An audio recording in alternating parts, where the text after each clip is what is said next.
ठीक है, एनिमेशन पूरा हो गया। कुछ पूछना है इसमें? चलो, तो तीन चीज़ें हैं जो आपको खुद से पढ़नी है और फिर मुझे वापस बताना है अगर कोई प्रॉब्लम आती है आपको उसमें। तो सबसे पहला ऑडियो टैग, फिर है वीडियो टैग और फिर है आई फ्रेम टैग।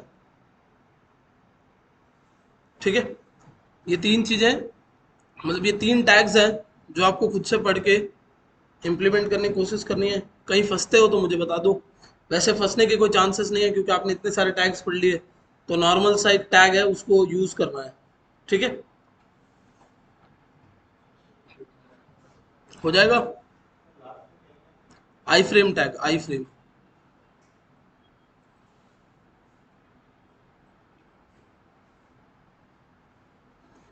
ओके, अब अपन जावास्क्रिप्ट स्टार्ट करते हैं।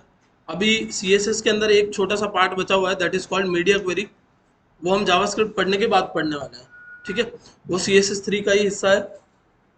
उससे हम वेबसाइट को मोबाइल रिस्पॉन्सिव बनाना सीखेंगे, बट वो आगे फ्यूचर में। फ्यूचर मतलब जावास्क्रिप्ट खत्म होने के बाद। ठीक है, अब देखो, सबसे इंपॉर्टेंट तीन चीज़ें हैं जो आपको समझनी है। What is JavaScript, why JavaScript and how do we use JavaScript. JavaScript क्या है, क्यों है, और उसको कैसे यूज़ किया जाता है। ठीक है, तो पहले क्वेश्चन का आंसर समझते हैं अपन। जावास्क्रिप्ट एक स्क्रिप्टिंग लैंग्वेज है।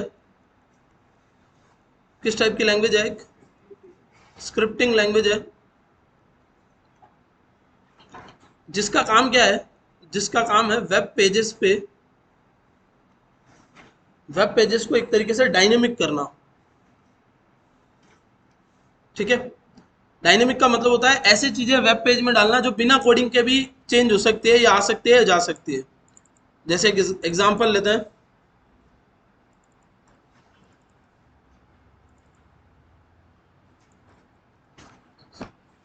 जैसे यहां पर अगर आप देखोगे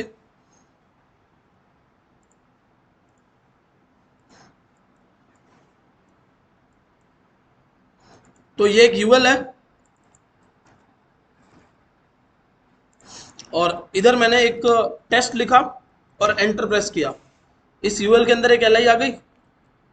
वो पहले से तो नहीं पड़ी थी कोड में, तो जैसे जैसे आप लिखते जा रहे हो वैसे वैसे ऐड होती गई। सेम जैसे जैसे आपने क्लिक किया वैसे वैसे यहाँ से हट भी गई। ठीक है, this is called dynamic change, जो आप क्या कर रहे हो, जावास्क्रिप्ट की हेल्प से लेके आ रहे हो। ओके, अब इस डायनेमिक चेंज को लाना कैसे है? तो इस डायनेमिक चेंज को लाने के लिए वाई जावास्क्रिप्ट। तो जावास्क्रिप्ट को यूज क्यों क्यों किया जा रहा है, किस किस रीजन की वजह से किया जा रहा है? जावास्क्रिप्ट को इवेंट हैंडल करने के लिए यूज किया जाता है। इवेंट मतलब कोई क्लिक कर रहा है, कोई कुछ टाइप कर रहा है, ये सारे इवेंट्स हुए। ठीक है, जावास्क्रिप्ट को इवेंट हैंडल करने के लिए यूज किया जा रहा है। सिमिलरली जावास्क्रिप्ट को यूज किया जाता है आपके वैलिडेशंस को इंप्लीमेंट करने के लिए। वैलिडेशंस का मतलब कुछ इस तरीके से होता है।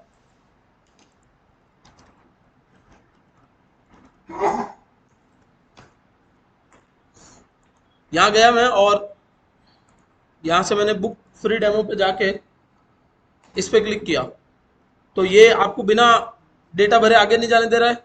ये क्या है? वैलिडेशन है। इवेंट्स हैंडल करने के लिए, वैलिडेशंस लगाने के लिए, और डॉक्यूमेंट को मैनिपुलेट करने के लिए।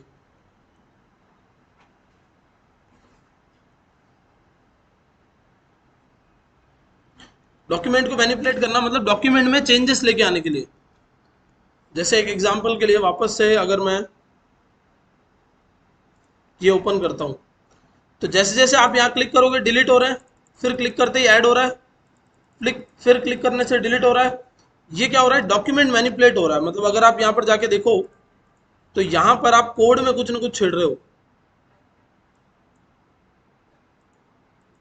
देखना आ रहा है इधर। ये एक तरीके का डायनेमिक चेंज है जो कैसे मैनिपुलेट होता है? डॉक्यूमेंट की हेल्प से मैनिपुलेट होता है। ठीक है, अब पहले जावास्क्रिप्ट सिर्फ क्लाइंट साइड पर चलने के लिए काम करती थी। क्लाइंट साइड मतलब कि जो ब्राउजर पे आपको दिख रहा है सिर्फ वहां पर जावास्क्रिप्ट चल सकती थी। अब जावास्क्रिप्ट नोड जेएस की हेल्प से सर्वर साइड पे भी चल सकती है। ठीक है, वो जब आप बैकएंड पढ़ोगे तब की बात है। बट जावास्क्रिप्ट को आप क्लाइंट और सर्वर दोनों पर चला सकते हो। ठीक है। जावास्क्रिप्ट क्या है? एक स्क्रिप्टिंग लैंग्वेज है जिसका काम है वेब पेजेस में डायनेमिक चेंजेस लेके आना। ठीक है। जावास्क्रिप्ट को यूज क्यों किया जाता है? इवेंट्स हैंडल करने के लिए, वैलिडेशन चलाने के लिए, और डॉम को मैनिपुलेट करने के लिए, यानी डॉक्यूमेंट को मैनिपुलेट करने के लिए, उसमें चेंजेस लेके आने के लिए। अब तीन तरीके हैं जावास्क्रिप्ट को अपने पेज के साथ एम्बेड करने के। सबसे पहला इनलाइन जावास्क्रिप्ट, दूसरा जो तरीका है वो है इंटरनल जावास्क्रिप्ट, और तीसरा जो तरीका है वो है एक्सटर्नल जावास्क्रिप्ट। ठीक है। इनलाइन, इंटरनल और एक्सटर्नल, तीन तरीके से आप जावास्क्रिप्ट को अपने वेब पेज के अंदर यूज कर सकते हो। चलो,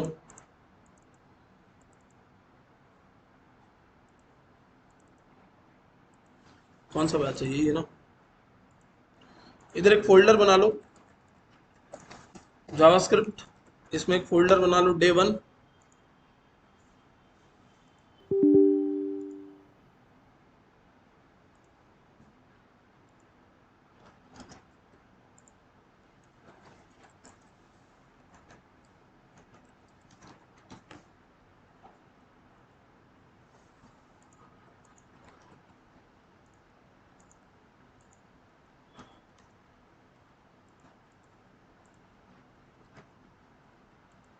ठीक है। और यहाँ पर जैसे अपन ने एक बटन बनाया जिस पे लिखा हुआ है क्लिक। अब इस बटन के क्लिक होने पर मैं कुछ करवाना चाहता हूँ, तो इनलाइन जावास्क्रिप्ट लगा सकता हूँ। ऑन क्लिक, ठीक है, ऑन क्लिक एक एट्रीब्यूट है, उसमें आपने एक फंक्शन चलाया अलर्ट, जिसमें आपने सिंगल कोट में लिखा हुआ है हेलो। ठीक है। तो अब क्या होगा? जैसे ही आप यहाँ पर क्लिक करोगे, आपको ऊपर पॉपअप में हेलो दिखेगा। ओके। ये आपकी कैसी जावास्क्रिप्ट है? इनलाइन, एक लाइन के अंदर चल रही है। ठीक है। फिर जावास्क्रिप्ट को आप हेड और बॉडी कहीं पे भी लिख सकते हो, जैसे यहां भी लगा सकते हो या यहां भी लगा सकते हो। ठीक है, बॉडी खत्म होने से जस्ट पहले और हेड के अंदर। तो हम जावास्क्रिप्ट को कहीं भी चला सकते हैं। मोस्टली हम प्रेफर करते हैं कि हम जावास्क्रिप्ट को सबसे नीचे चलाएं। अगर यहां पर हमने लिखा अलर्ट हेलो फ्रॉम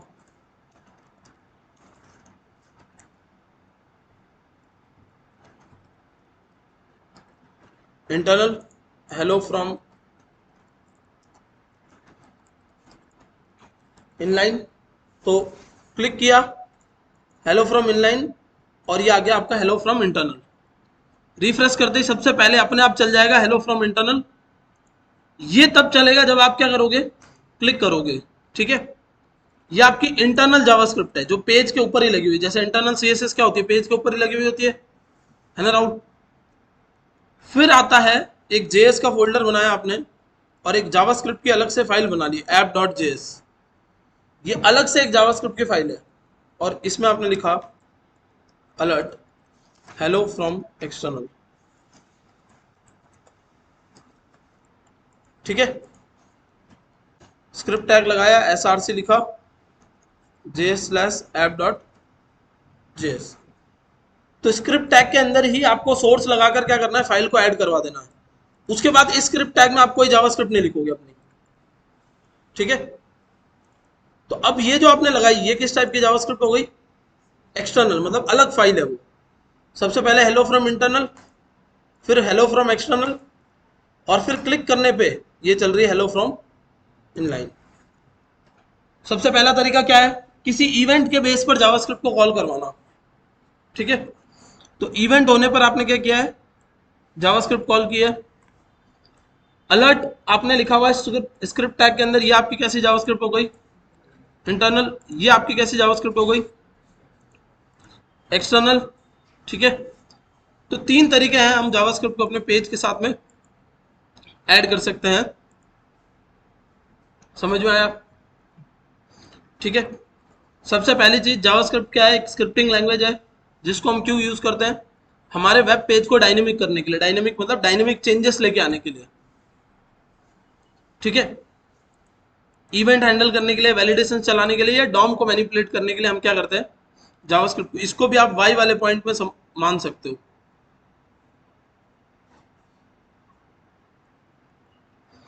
ठीक है। अब जावास्क्रिप्ट को यूज कैसे करना है? तो इनलाइन, इंटरनल या एक्सटर्नल, लाइन के अंदर एक कोड लिख सकते हो, इंटरनल एक जावास्क्रिप्ट बना सकते हो, और क्या बना सकते हो, एक्सटर्नल जावास्क्रिप्ट बना सकते हो। Okay, internal JavaScript script tag के अंदर आ गई, इनलाइन ऐसे ऑन क्लिक पे चल गया, और एक्सटर्नल एक जावास्क्रिप्ट का अलग से फाइल थी जो आपने यहां पर कॉल करवा दी। कुछ लिखना चाहते हो लिख लो।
एक बार लिख लो।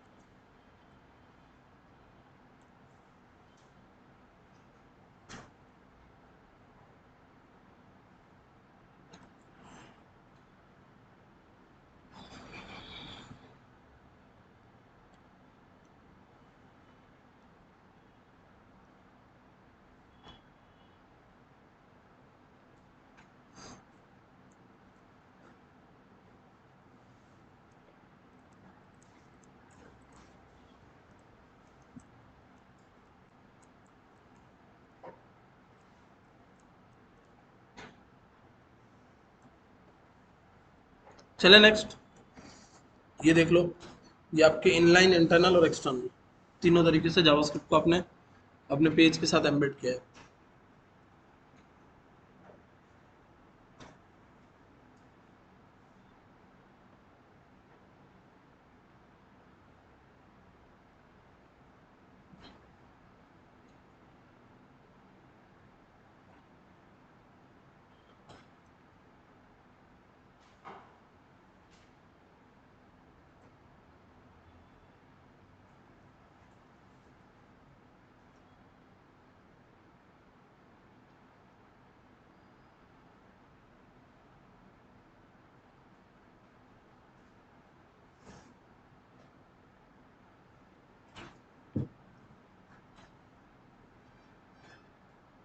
राधे श्याम, सब ठीक है?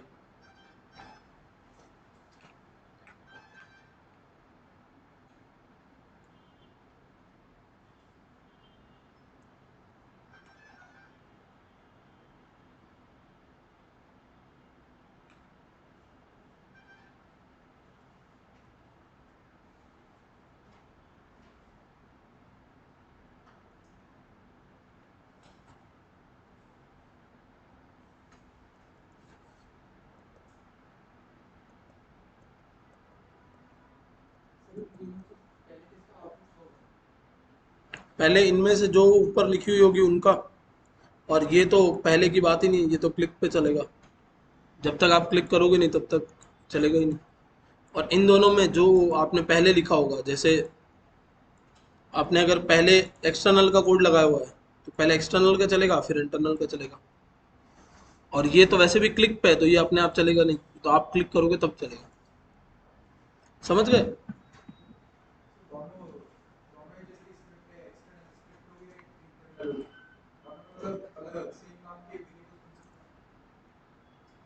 नहीं बन सकते, वो तो पूरे पेज के एक ही जावास्क्रिप्ट है ना।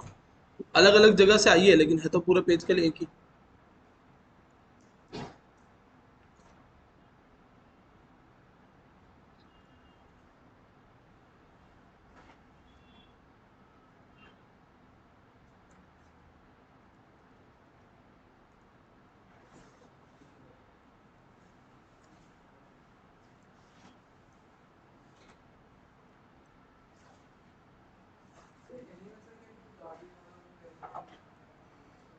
क्या हुआ,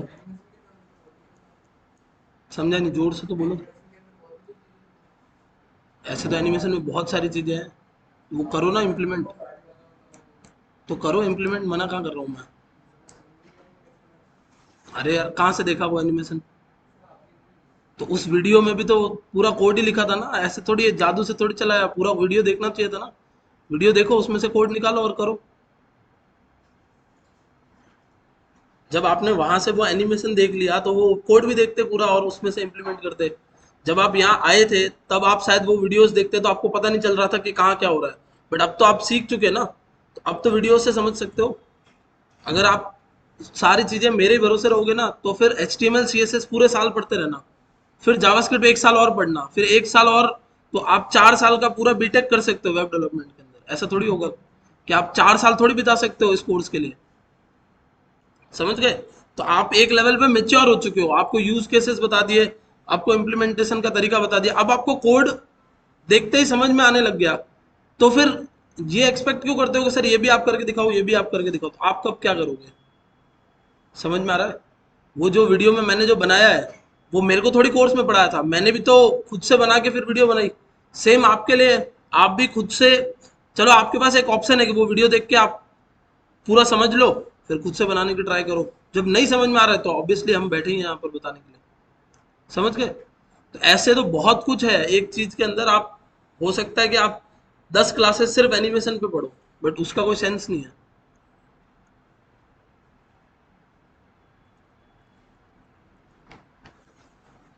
ठीक है, ये आइडिया लग गया।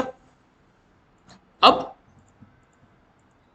यहाँ पर आते हैं, और जावास्क्रिप्ट के अंदर एक मोस्ट इंपॉर्टेंट चीज है जो आपको थ्रू आउट हर जगह यूज करते हुए चलनी पड़ेगी।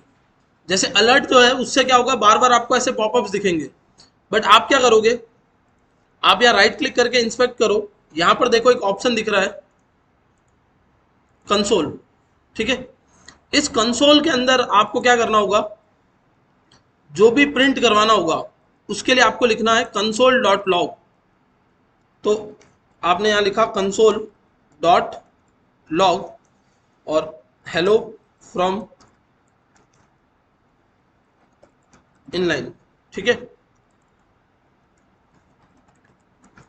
कंसोल डॉट लॉग, सेम यहां पर आ जाता है कंसोल डॉट लॉग। अब आप यहाँ रिफ्रेश करोगे तो हेलो फ्रॉम एक्सटर्नल इंटरनल तो अपने आप चल गया। जितनी बार आप क्लिक करोगे उतनी बार ये कंसोल में प्रिंट हो रहा है, देखो हेलो फ्रॉम इनलाइन दिख रहा है। अब क्या करना है हमें, हमें इस कंसोल को थ्रू आउट द कोर्स कहीं ना कहीं यूज करते हुए चलना होगा, क्योंकि एक डेवलपर अपनी सारी की सारी चीजें कंसोल में ही देख के समझ सकता है। और देख के समझने का मतलब यह है कि अभी आप आगे बहुत सारे ऐसी चीजें पढ़ोगे जिनमें आपको बार बार कंसोल के अंदर उसको प्रिंट करवाना होगा और देखना होगा कि ये क्या हो रहा है। वो जैसे जैसे हम लोग पढ़ेंगे वैसे वैसे आपको समझ में आता जाएगा।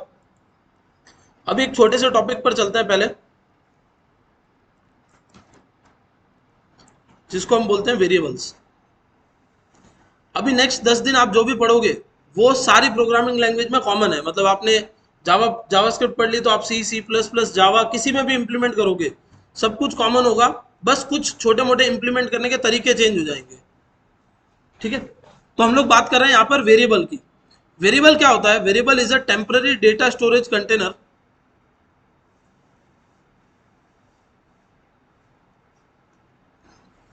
जो आपके डेटा को स्टोर करके रखता है और आपको कैलकुलेशन में कहीं ना कहीं हेल्प करता है।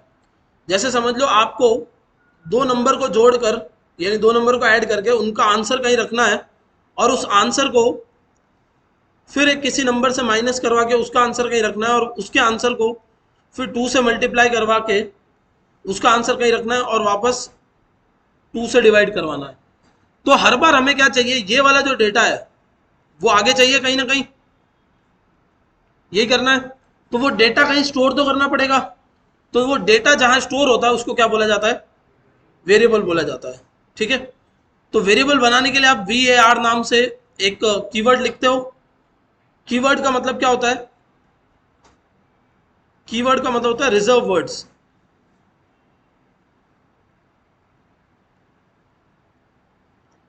ठीक है, रिजर्व वर्ड मतलब, रिजर्व का मतलब होता है जो फिक्स कर दिया है कि ये वर्ड्स कोई और यूज नहीं कर सकता। ठीक है, तो वैर नाम का एक कीवर्ड लिखकर आप क्या करते हो, वेरिएबल का नाम बनाते हो और उसमें कोई वैल्यू डालते हो। तो जैसे आपने लिखा वैर ए इक्वल्स टू 5, तो ए के अंदर आपने क्या डाल दिया, 5 डाल दिया। वेरिएबल क्या है, वेरिएबल एक तरीके का कंटेनर है जिसमें आपने अभी क्या डाल दिया, 5, 5। तो इधर चलते हैं, स्क्रिप्ट टैग वैर ए इक्वल्स टू 5 और कंसोल डॉट लॉग ए। तो आपने क्या लिखा, ए इक्वल्स टू 5, ए में कितना डाला, 5, और कंसोल में क्या किया, ए को ही प्रिंट करवाया। तो आपको कंसोल में क्या दिख रहा है, 5 दिख रहा है। पहले आपने इसके अंदर डाला, फिर उसको कंसोल में प्रिंट करवाया। सेम आपने एक और वेरिएबल बना दिया, वेरिएबल बी इक्वल्स टू 10। तो अब ए की वैल्यू कितनी है, 5, बी की वैल्यू कितनी है, 10।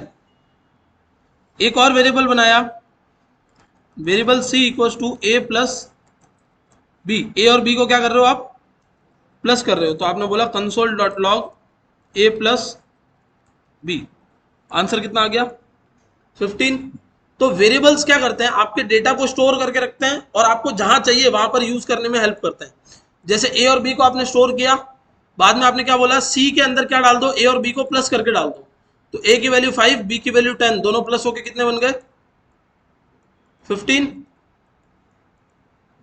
समझ में आया क्या हुआ, ए की वैल्यू, बी की वैल्यू और दोनों प्लस होके आपका फाइनली आंसर आ गया 15। ओके, कोई कंफ्यूजन यहां तक। तो variables are temporary data storage container, जिसमें आपका डेटा कुछ देर के लिए स्टोर रहता है। आप उसको क्या करते हो, वेरिएबल को सबसे पहले यहां पर आपने किया वेरिएबल डिक्लेयर, और फिर यहाँ इक्वल्स टू लगा के आपने वेरिएबल को क्या किया है, डिफाइन किया। डिक्लेयर का मतलब है कि वेरिएबल को नाम दिया, डिफाइन का मतलब वेरिएबल को एक वैल्यू दी आपने। वैल्यू क्या है, ए की 5। ओके, ठीक है। अब जब वेरिएबल आप बनाते हो तो कुछ रूल्स आपको फॉलो करने पड़ते हैं। पहले आप ये लिखना चाहो तो लिख लो,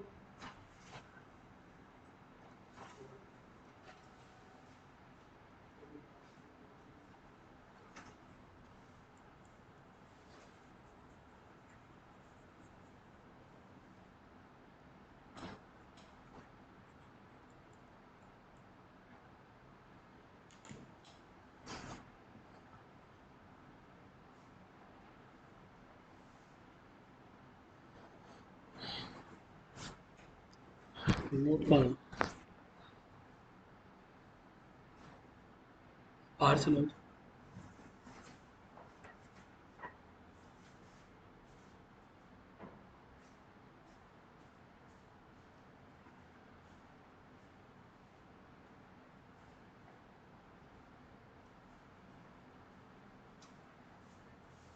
पीछे वाली ऐसे लाओ, दे दो।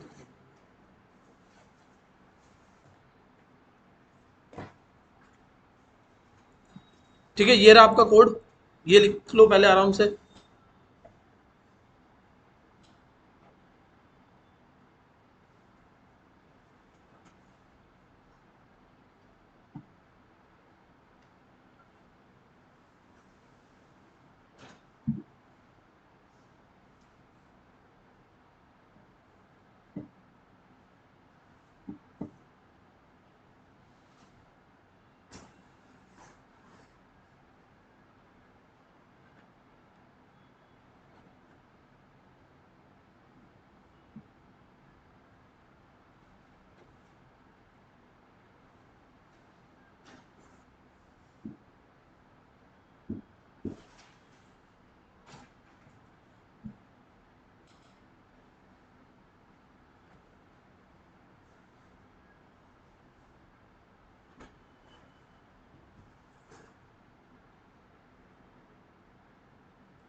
कुछ लिख रहे हो?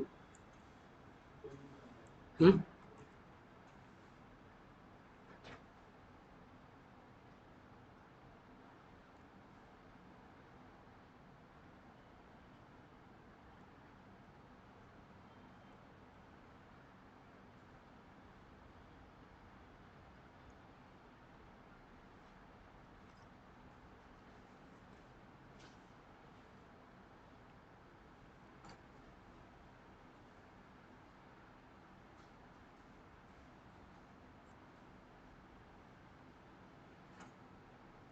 चले नेक्स्ट।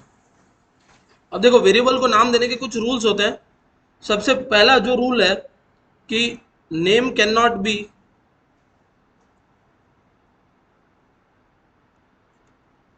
अ रिजर्व वर्ड या can not be a keyword. नाम क्या नहीं हो सकता?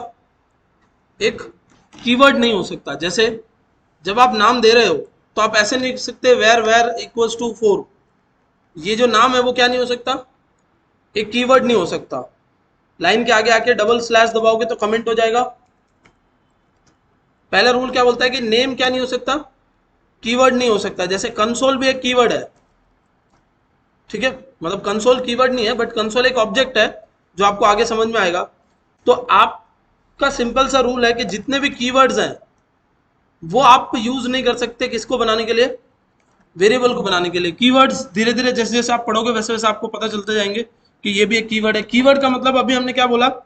ऐसे वर्ड जो रिजर्व्ड है, फिक्स्ड है, कि यही यूज हो सकता, मतलब इनका जो काम है वो सिर्फ यही है। जैसे वेर का काम फिक्स है। सेकेंड जो रूल है वो ये कहता है कि फर्स्ट लेटर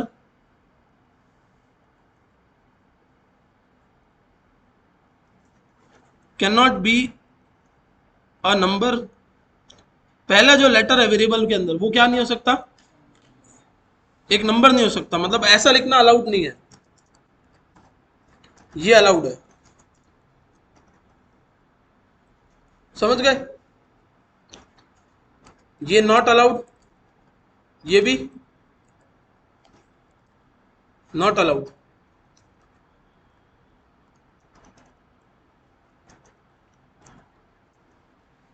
ओके, तो first name can not be a number.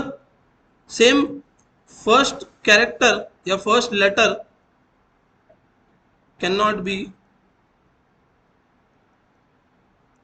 A special character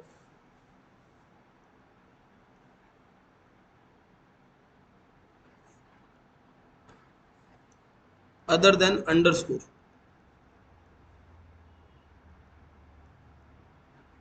ठीक है, पहला जो भी कैरेक्टर होगा वो कभी भी कोई स्पेशल कैरेक्टर नहीं हो सकता। मतलब कि ये जितने हैं ना ऊपर, इनमें से कोई भी अलाउड नहीं है। सिर्फ कौन अलाउड है? अंडरस्कोर ए या अंडरस्कोर नेम, ये हो सकता है। ठीक है, और जब हमने क्या किया, पहले हम नंबर डाल रहे थे तो नंबर आप सीधा ऐसे डाल सकते हो, बट अगर आपको कोई स्ट्रिंग डालनी है, मतलब अल्फाबेट्स डालना है, तो आपको क्या करना पड़ेगा? डबल या सिंगल कोट में इसको डालना पड़ेगा। This is a string. ऊपर क्या था? एक नंबर था।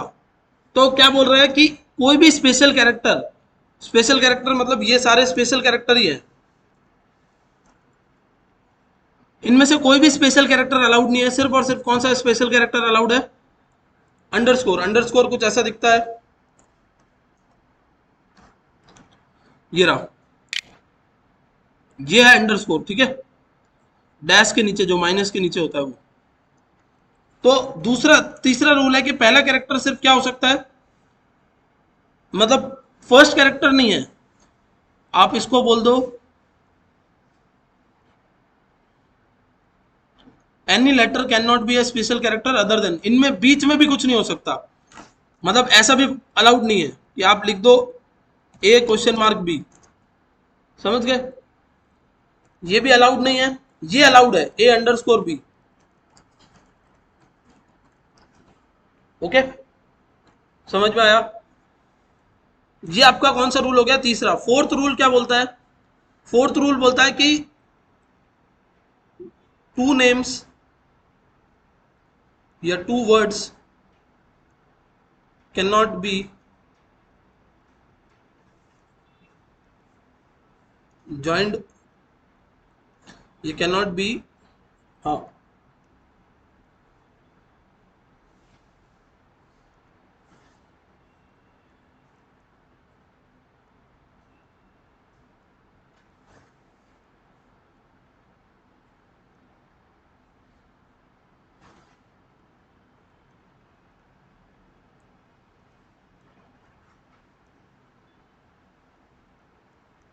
दो अगर नाम है, जैसे समझ लो दो वर्ड्स का मतलब है कि ऐसे अगर लिखा है फर्स्ट नेम तो फर्स्ट डैश नेम, ये अलाउड नहीं है।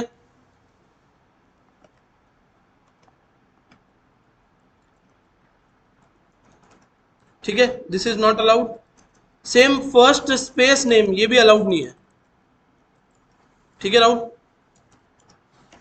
क्या अलाउड है? फर्स्ट अंडरस्कोर नेम, ये अलाउड है। समझ में आ रहा है? तो सबसे पहला रूल क्या बोलता है कि a name can not be a special, sorry, name can not be a keyword, कोई कीवर्ड कोई नाम नहीं बन सकता। फर्स्ट लेटर कभी भी नंबर नहीं हो सकता। ठीक है, any letter can not be a special character other than underscore, underscore के अलावा कोई भी स्पेशल कैरेक्टर अलाउड नहीं है।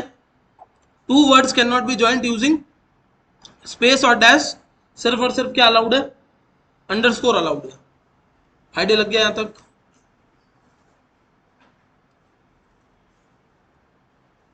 यहां तक कोई कंफ्यूजन? कीवर्ड की कोई गिनती नहीं रहा विकास। स्ट्रिंग इसलिए बोला जा रहा है क्योंकि आप उसके अंदर कंटिन्यूस कैरेक्टर्स डाल रहे हो। जैसे आपने यहाँ पर ये नाम डाला है, तो इसमें कंटिन्यूस आप क्या कर रहे हो? अल्फाबेट डाल रहे हो, इसलिए इसको स्ट्रिंग बोला जाता है। अगर नंबर होते तो आपको इसमें स्ट्रिंग लगाने की जरूरत नहीं थी, क्योंकि कंटिन्यूस नंबर आ रहे हैं सिर्फ। बट अगर कंटिन्यूस अल्फाबेट्स आ रहे हैं तो वो एक स्ट्रिंग है। स्ट्रिंग का मतलब होता है कलेक्शन ऑफ, मतलब आप इस तरीके से कलेक्शन ऑफ कैरेक्टर्स मान सकते हो इसको।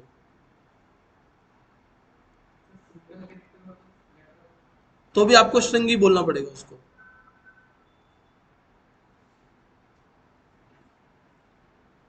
इसको रादर देन कलेक्शन ऑफ मतलब कैरेक्टर्स, आप इसको अल्फाबेट्स समझ सकते हो। सिंगल अल्फाबेट होगा तो भी आपको क्या करना पड़ेगा?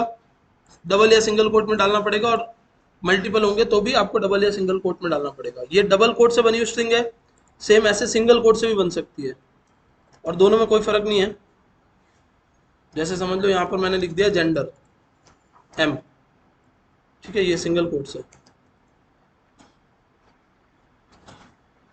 ओके, क्या हुआ?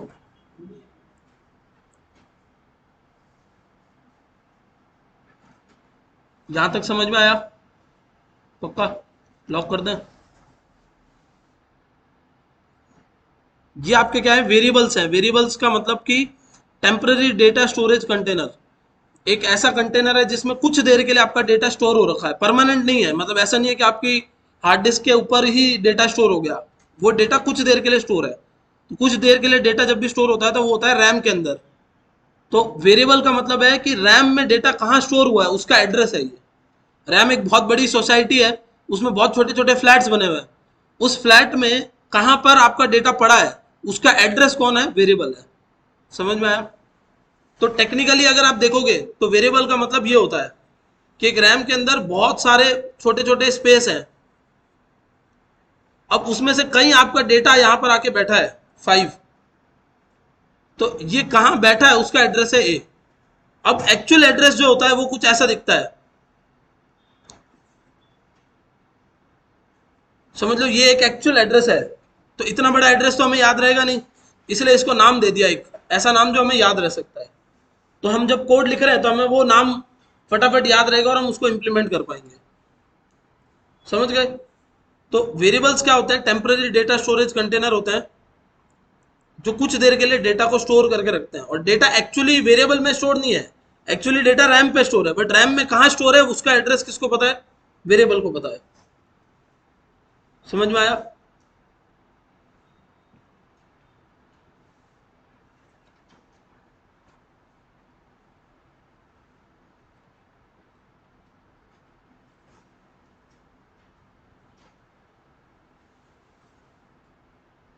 तुक्का। चले नेक्स्ट। तो वेरिएबल के बारे में आइडिया लग गया। ये आपके अलग अलग तरीके के वेरिएबल्स हैं और उनको आप कंसोल में लॉक करवाते हुए जा रहे हो। ठीक है, कोई कंफ्यूजन यहाँ तक? किसका राहुल? ये तो आप कंसोल लॉक करोगे तो जो लिखा हुआ है वही आपको प्रिंट होके दिखेगा, जो आपने स्टोर किया था ना वही प्रिंट हो जाएगा।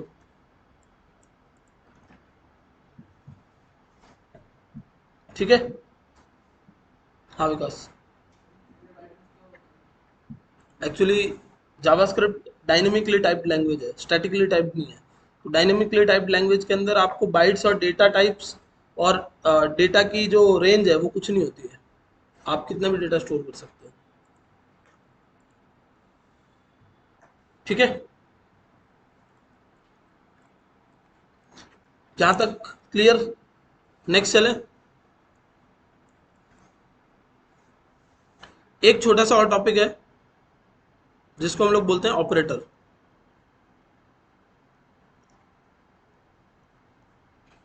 ठीक है, operator one of the most important चीज होती है किसी भी प्रोग्रामिंग लैंग्वेज के लिए। ऑपरेटर का मतलब क्या होता है? अ सिंबल,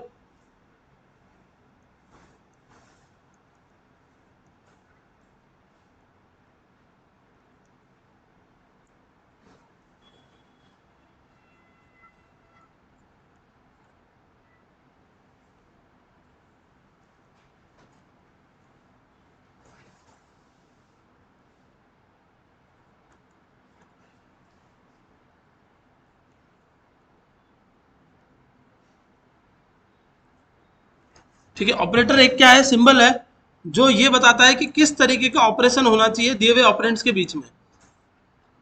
तो तीन चीजें इंपॉर्टेंट देखो, ऑपरेटर, ऑपरेंड्स और ऑपरेशन। ठीक है, तो जैसे आपने लिखा 10+5, तो 10+5 जब आप लिखते हो तो यहां पर ऑपरेंड्स कौन है? 10 और 5।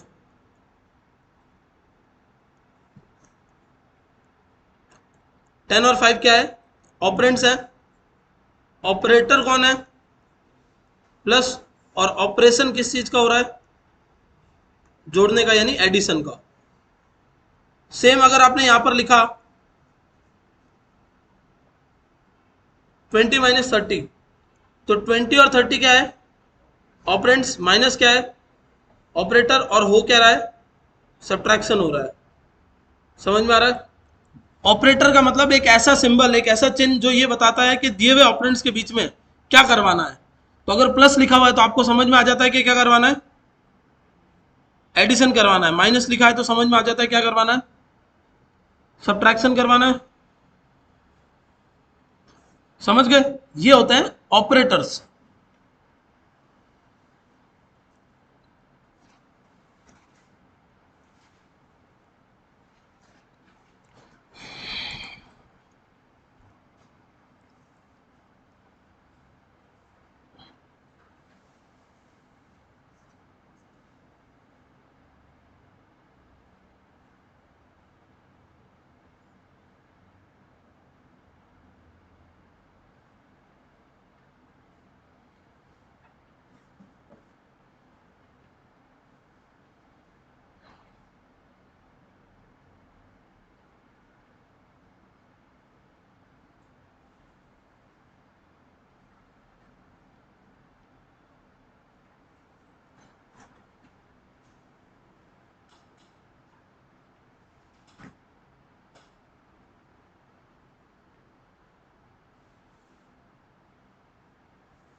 ठीक है, देखो अब हमारे पास में बहुत सारे टाइप के ऑपरेटर्स अवेलेबल हैं। हम जो सबसे पहले ऑपरेटर पढ़ रहे हैं वो है हमारा अरिथमेटिक ऑपरेटर।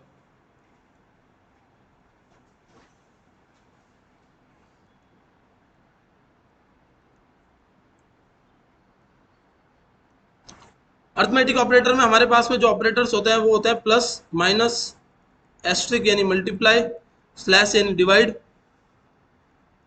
फिर modulus, plus plus, minus minus.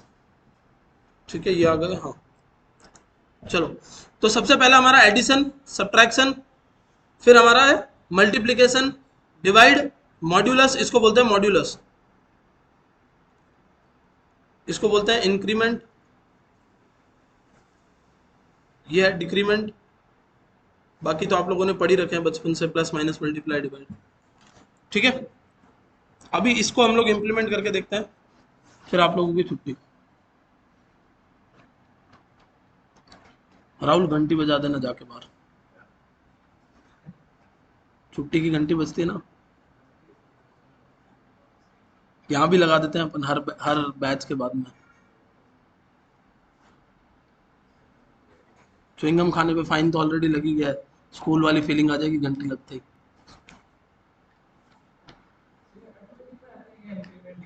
हाँ, यूनरी और बाइनरी, टर्नरी, तीन टाइप के ऑपरेटर्स होते हैं on the basis of operands. हम यहाँ पर बात कर रहे हैं on the basis of operation, दोनों में फर्क है। ऑपरेशन के बेस पे अर्थमेटिक ऑपरेटर्स है और ऑपरेंड्स के बेस पे यूनरी ऑपरेटर है।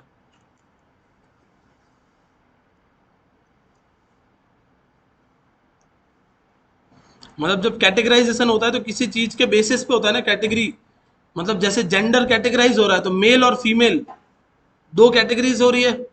अब जब मतलब समझ लो लिविंग बींग्स यानी जीवित प्राणियों की जब कैटेगराइजेशन होगा तो क्या होगा, इंसान और जानवर, तो वो कैटेगराइजेशन अलग बेस पे है। और जो मतलब इंसान में फिर कैटेगराइजेशन है मेल फीमेल, वो एक अलग बेस पे है। सेम आप अभी जो कैटेगराइजेशन कर रहे हो वो कर रहे हो ऑपरेशन के बेस पे। तो अर्थमेटिक ऑपरेटर्स की बात हो रही है, समझ गए। तो अब हमारे पास में ऐड, सब्ट्रैक्ट, मल्टीप्लाई, डिवाइड, इनको यहां पर लेके आते हैं। और a इक्वल्स टू मैंने डाल दिया है 40, b इक्वल्स टू है मेरे पास में 10। ठीक है, और यहां पर लिख देते हैं अपन console dot log a plus B. आप सब समझदार हो, आंसर तो आपको पता ही है, इसमें तो अब क्या बताना।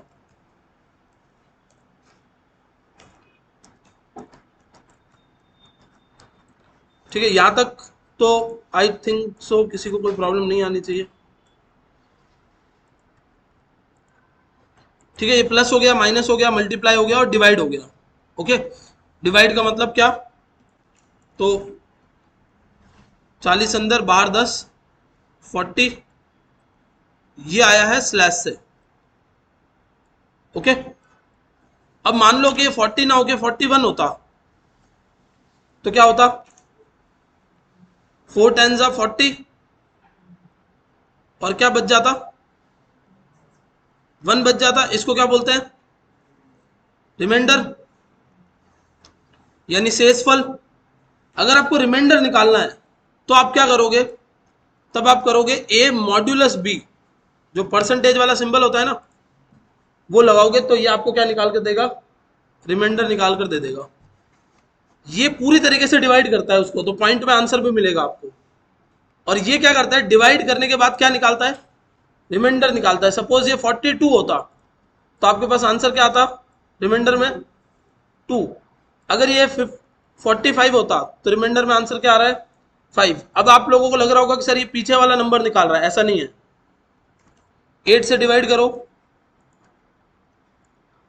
625 तक जा रहा है, 5.625 मतलब 48 डिवाइड बाई 5 करके दिखाता हूं मैं आपको, देखना। 48 डिवाइड बाई 5 यही लिखा हुआ है, सॉरी 45 डिवाइड बाई 8। तो 5 8 इंटू 40, 50 बचा 0, 48 2 बचा 0, फिर क्या है 8 2 जा 16, फिर 2 बच रहा है। फिर ऐसे तो 2 चलता रहेगा अब तो, कहां पे,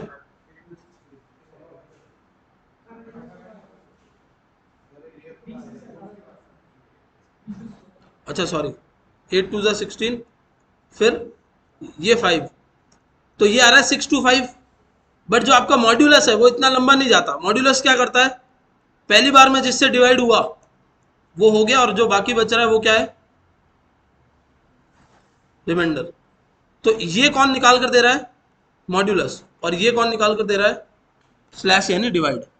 देखो मॉड्यूलस में आ रहा है 5, शेषफल क्या है इसका, साउथ 5। समझ में आया, कोई कंफ्यूजन यहां तक, कोई ऐसी चीज जो नहीं समझ में आई हो? क्या? हाँ कुछ भी दे सकते हो। ओके, अब आपने इधर लिखा ए प्लस प्लस, तो ए प्लस प्लस का मतलब क्या होता है, ए प्लस प्लस का मतलब है A equals to A plus one. मतलब ए में वन प्लस करके वापस ए के अंदर जो ए जो भी है वो कितना है, 45, उसमें प्लस वन करके वापस ए में डाल दो। तो ये करवाने के बाद अगर आप कंसोल लॉग ए करते हो तो आंसर क्या आएगा, 46 आएगा, क्योंकि 45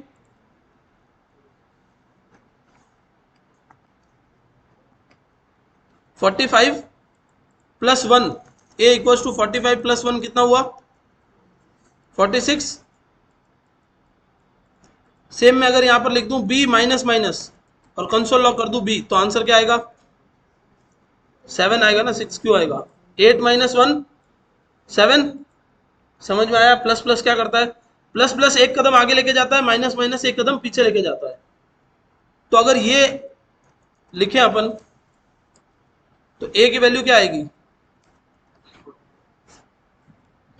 45 है, प्लस प्लस माइनस माइनस फिर प्रिंट करने के लिए बोला है। 45 से पहले एक कदम आगे जाओगे तो क्या बनेगा, 46, फिर 46 से वापस नीचे आओगे, क्योंकि बात क्या हो रही है, A equals to A plus one, तो ए की वैल्यू कितनी हो गई, 46 हो गई।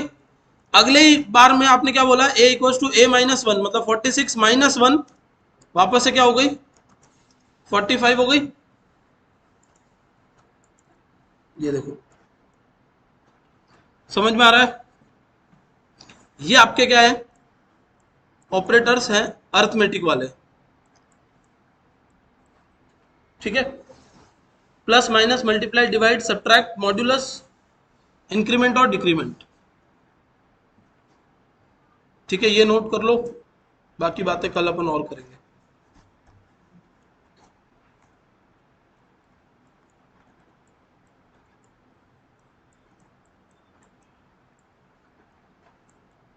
क्या चाहिए कोड, ये वाला?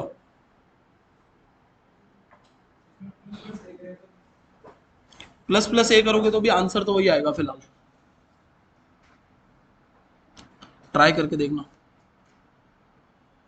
जो पोस्ट इंक्रीमेंट और प्री इंक्रीमेंट होता है वो तब फर्क पड़ता है जब आप उनको प्रिंट कर रहे हो, मतलब आप प्रिंट कर रहे हो और इंक्रीज कर रहे हो, तो पोस्ट और प्री का फर्क पड़ता है, बाकी कोई फर्क नहीं पड़ेगा।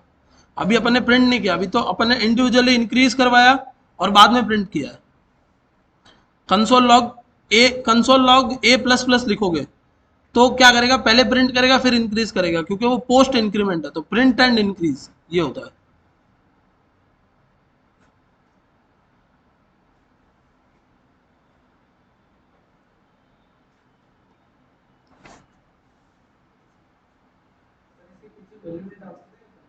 नहीं, ए प्लस प्लस माइनस माइनस के,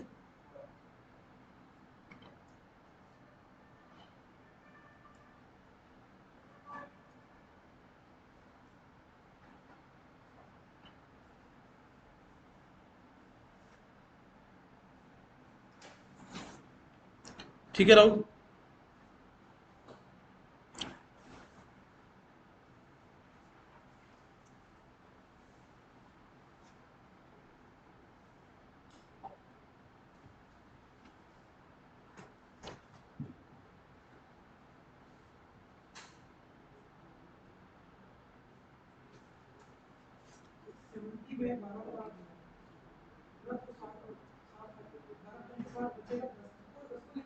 हम्म,